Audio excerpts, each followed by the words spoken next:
Fondé par les révérends Jeanne et Georges Monnet, le Centre chrétien de transformation a aujourd'hui un parcours bien rempli. 24 ans de ministère, de foi, de combat et de victoire. Un parcours unique, jalonné de moments forts. Anciennement connu sous le nom de Méros, le CCT a franchi plusieurs étapes décisives qui, jour après jour, ont permis d'écrire son histoire. 24 ans après, une nouvelle page s'écrit. C'est un tournant majeur. L'Église entre dans une nouvelle saison, celle de la maturité. Comme un enfant qui grandit, le CCT devient un repère solide pour les générations. Replongeons ensemble dans cette histoire inspirante.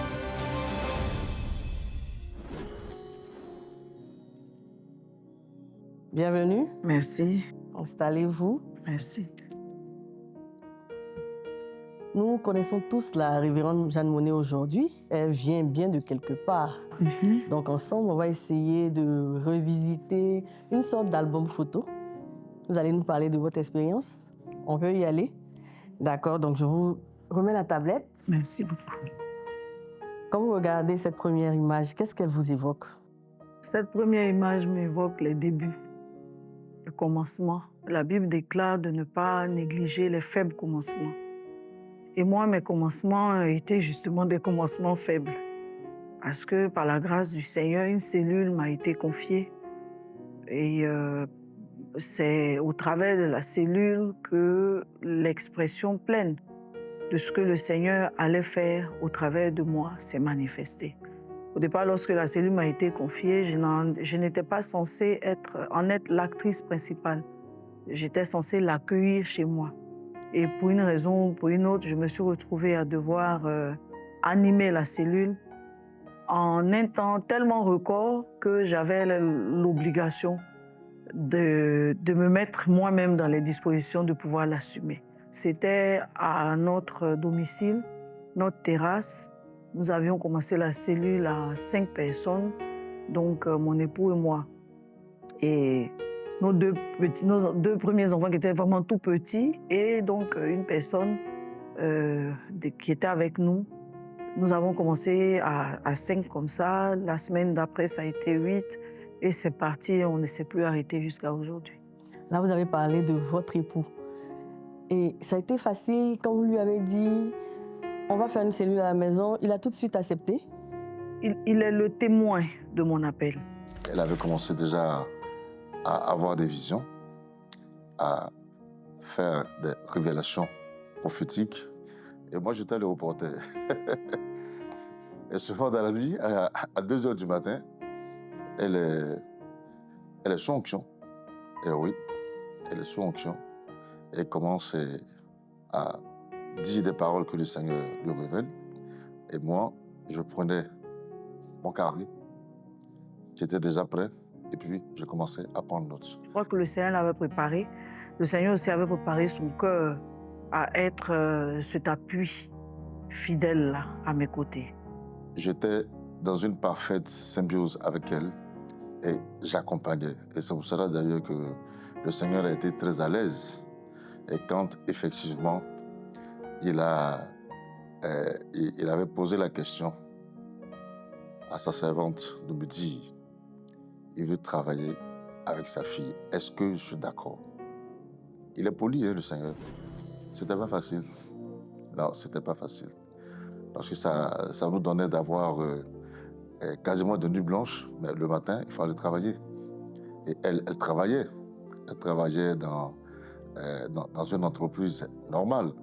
Donc, cette migration, elle prophétesse la nuit et aller au travail la journée, c'était fatigant.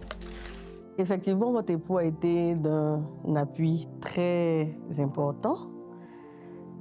Du coup, vous passez de votre appartement à une villa, mais c'est-à-dire vous prenez encore époux, enfants et vous continuez la cellule dans votre garage. Oui, je pense que la première église qu'un homme de Dieu présente au Seigneur, c'est sa maison. Et donc, de fait, pas la maison physique, pas, voilà, mais je veux dire ceux de sa maison. Donc, par la grâce de Dieu, nous nous sommes déplacés du petit appartement où nous avions quand même un espace à la villa. Et à la villa, par la grâce de Dieu, l'œuvre de Dieu a commencé, mais cette fois-ci, c'était dans le garage. Et le consentement a toujours suivi. Par la grâce de Dieu, les enfants et les fidèles fidèles de la cellule qu'on avait gagnée à la première cellule, voilà, au premier local, se sont retrouvés là. Mais cette fois, la cellule a vraiment grandi. La cellule a grandi au point qu'on organisait même des programmes mensuels sur un terrain. Les choses sont parties vraiment avec la grâce de Dieu, assez vite, mais de façon très structurée. Vous allez cliquer sur la deuxième image. Donc, vous quittez votre garage, vous arrivez au petit temple. À quel moment vous ressentez vraiment ce besoin de bouger? Nous avons ressenti le besoin de bouger parce que, premièrement, la maturité, le niveau spirituel requis concernant ma formation, pour commencer une église. Voilà, une église était atteint. Mais aussi numériquement, l'espace de la maison, les deux n'étaient plus combinables. Il y avait plus de monde. Il y avait plus de monde. Et la cellule du samedi prenait son temps, entre le temps d'installation, le temps de la cellule même, le temps du départ des gens, les réceptions. Ça devenait difficile de cumuler les deux à la maison. Quand nous sommes arrivés donc au petit temple, qui était notre premier temple, c'est une villa. On avait des voisins, et on était très euphoriques. Donc on faisait tout vraiment. Le zèle du début. Le zèle du début, le zèle qui n'est pas parfois mesuré et tout. J'ai le souvenir comme ça de certains voisins, pendant qu'on prêche, ils lancent des cailloux sur le toit et tout ça. Mais ça a été une étape extraordinaire. Et le plus beau dans tout ça, c'est qu'on garde des personnes de cette époque-là. Dans la maison CCT depuis 2003. Et nous prenons ça comme un témoignage que nous faisons d'avoir été au début du ministère et d'être encore là aujourd'hui. Donc, plus de 20 ans après, on a vu comment les choses ont évolué. Et parlant de ces fidèles, on peut dire que vous êtes une dénicheuse de talent et même de vocation. Si ça se dit, je le prendrai ainsi. C'est cette chose qui est extraordinaire, n'est-ce pas, dans le leadership de la révérende Jeanne Monnet, détecter dans la vie de quelqu'un quelque chose qu'il n'a pas détecté. Elle m'a dit, toi, tu vas chanter pour le Seigneur. Et elle dit, Tanti, elle a cette voix-là. Elle dit, je ne sais pas. L'église se développe très rapidement. Vous passez combien de temps là? On passe à peu près 3 ans et demi là. On passe 3 ans et demi là et je veux dire heureusement que le Seigneur, 3 ans et demi, 4 ans aussi, heureusement que le Seigneur fait grâce qu'on en parle parce que les cailloux sur le toit devenaient de plus en plus récurrents, mais ça a été une très belle étape. De là, nous arrivons à une autre étape. Tout aussi importante? Tout aussi important. On va regarder la prochaine image. Là, vous déménagez, vous trouvez un espace plus grand. Écoutez, là, c'est le waouh, comme on peut dire. C'est le waouh parce que nous étions dans une villa, nous étions maintenant tellement nombreux, il faisait chaud, les voisins ne nous supportaient plus. Et je venais d'accoucher de mon dernier enfant, par la grâce de Dieu. Bon, on tombe sur ce local-là. C'est donc une très grande grâce parce que dans la commune où nous étions, c'était pas évident de trouver un local et de trouver un local de ce genre. On le trouve très grand, mais en même temps dans un état quand même, je dirais pas de délabrement, mais de tout à refaire. Mon dernier est né prématuré, donc je sors de l'hôpital, je tire le lait. D'abord, l'enfant reste à l'hôpital, je vais l'allaiter, je reviens à la maison, je vais sur le chantier. Ça a été une étape très demandeuse en termes d'énergie, de concentration et de don de soi.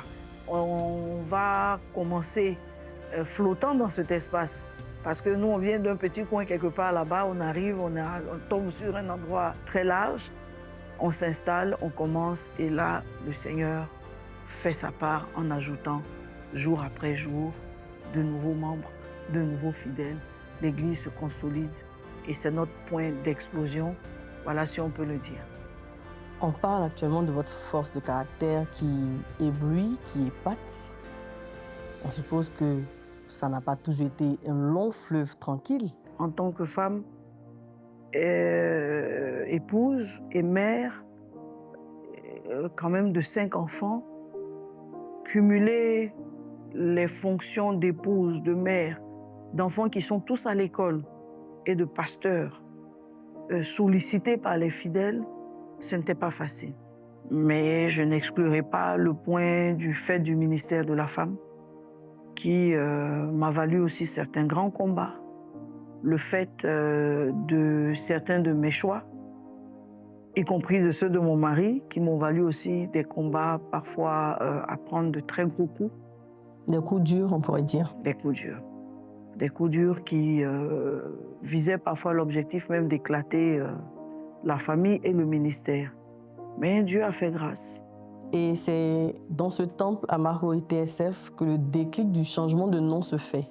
Est-ce que c'était important pour vous de changer de nom? À un moment, ça s'imposait parce que nous étions Mission évangélique Le Rocher des siècles, mais dans tout ce que nous communiquons comme message et dans l'élan même que Dieu nous a donné par rapport à la vision et par rapport à notre impact, notre leadership va plus dans le sens transformationnel ainsi que notre message qu'autre chose. Depuis 2020, nous sommes devenus le Centre chrétien de transformation.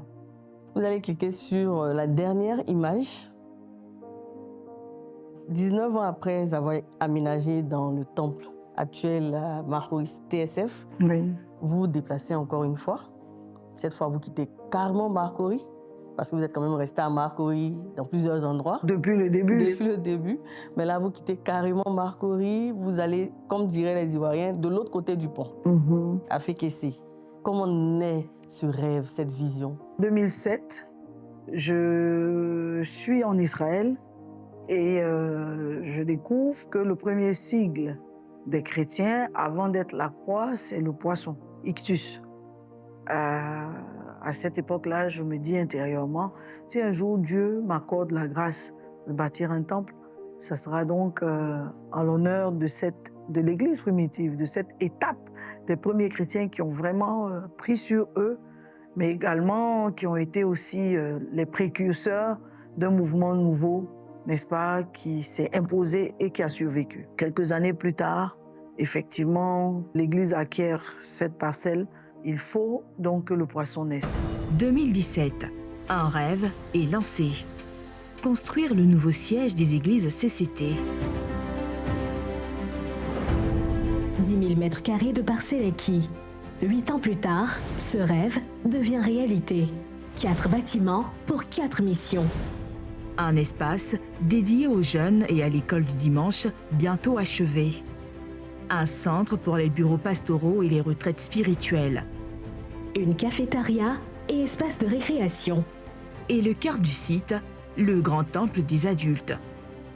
Un temple moderne étendu sur 2000 mètres carrés pour une superficie au design unique en forme de poisson. Le poisson étant le premier sigle des chrétiens.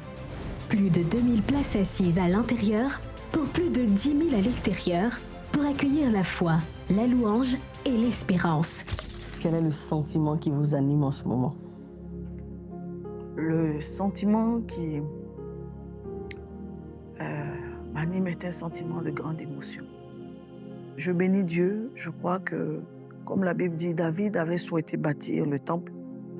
Et Dieu lui a dit, ce ne sera pas toi qui le feras, ce sera plutôt Salomon. Donc je crois que c'est Dieu qui désigne les bâtisseurs de temple. D'en faire partie, c'est beaucoup d'émotions pour moi.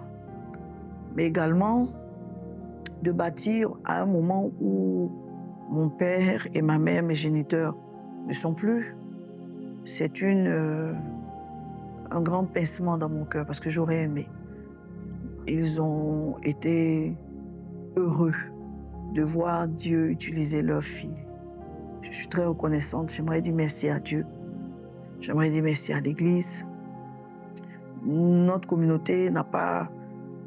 Je veux dire, nous sommes nous. De bâtir une œuvre comme ça, c'est vraiment purement la grâce de Dieu. Quand nous étions épuisés, nous nous sommes arrêtés. Et puis, la grâce de Dieu a parlé pour qu'on soit là. Mais c'est un témoignage que j'aimerais partager avec plusieurs pour dire on ne s'est pas pressé. De 2017 à maintenant, on peut compter. Nous y sommes allés progressivement. Et quand Dieu a ouvert la porte, il a ouvert et nous avons accéléré. Aujourd'hui, vous voyez tout ce monde-là est là, on va dire sur votre invitation. Un mot à leur endroit. Merci d'être venu. Merci de nous avoir soutenus d'une manière ou d'une autre. Merci de donner de la considération au peu que nous offrons au Seigneur. Votre présence rehausse. C'est vrai, il y a d'abord la présence du Saint-Esprit. Il y a la présence également de notre mentor. Mais pour la présence de vous tous, chers invités, en vos différents rangs, grades et qualités, votre présence donne tout son sens à l'événement pour lequel nous sommes ici. Et je dirais simplement merci. Bienvenue dans votre nouvelle maison spirituelle.